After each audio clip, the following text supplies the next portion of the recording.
Yo tengo una intervención de Gustavo Petro, que no sé si usted la vio, del día de hoy, donde hace alguna referencia al tema del aumento del salario mínimo. Mire lo que dice, a ver usted qué le entiende, porque yo la verdad no le entendí.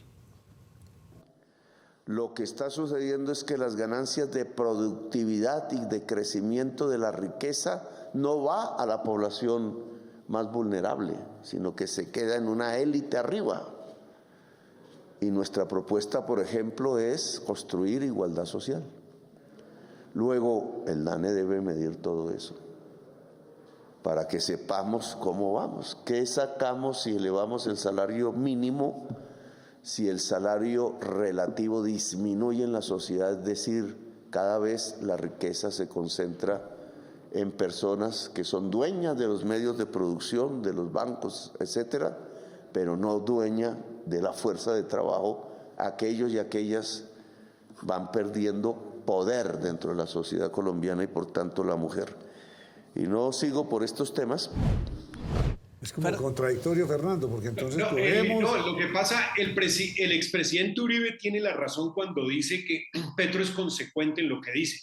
Esos términos que él utiliza como buen economista de la Universidad del Externado, formado por profesores de la Universidad Nacional, habla de salario relativo. Cuando uno dice, ¿qué es salario relativo? Pues yo no sé si le descuenta la inflación o tal cosa. Acuérdese que para subir el salario mínimo, antes se tenía en cuenta la inflación esperada, o sea, 4%. Por peleas y porque gobiernos muchas veces populistas dijeron no vamos a subirlo con la inflación esperada, 4%, sino la inflación causada, que este año va a ser 13%. Y ahí es lo que en la locución de Petro dice productividad. Ese punto lo decreta el DANE. Entonces, 13% más o menos un punto de productividad da 14%. Ese sería el básico para que la gente, digamos, el salario mínimo fuera ras con ras. Pero seguramente los gremios de la producción van a hablar de un 4% más y creería que se va a estar negociando entre el 16 y 18%. Pero los sindicatos van a pedir el 20%.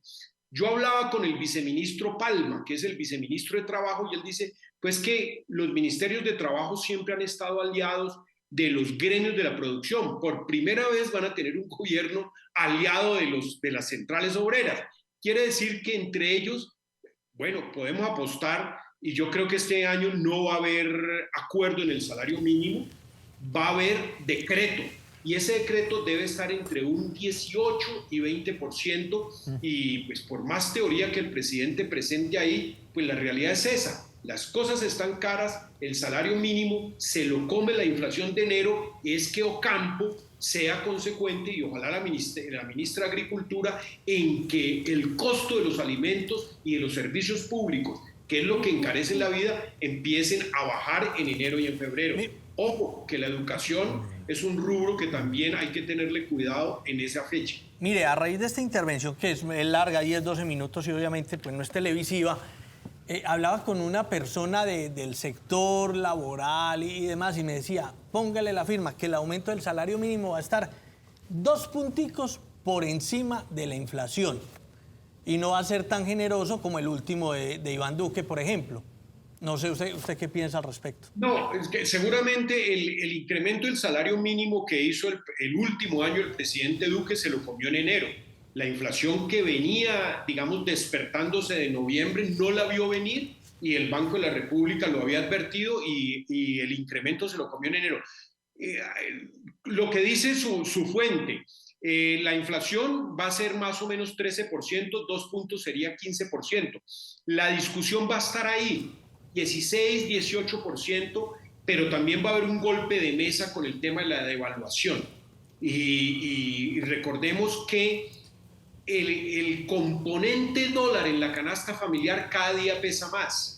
Y seguramente dicen, bueno, pero nos aumentaron en pesos, pero la compra de muchos alimentos es importado, de los fungicidas, de los fertilizantes, de las cosas de aseo, entonces tenga en cuenta la devaluación. Algún argumento van a esgrimir y seguramente van a pelear, porque ya está en la mente que el salario mínimo con subsidio de transporte o conectividad va a ser de 1,5 millones. ¿Sabe?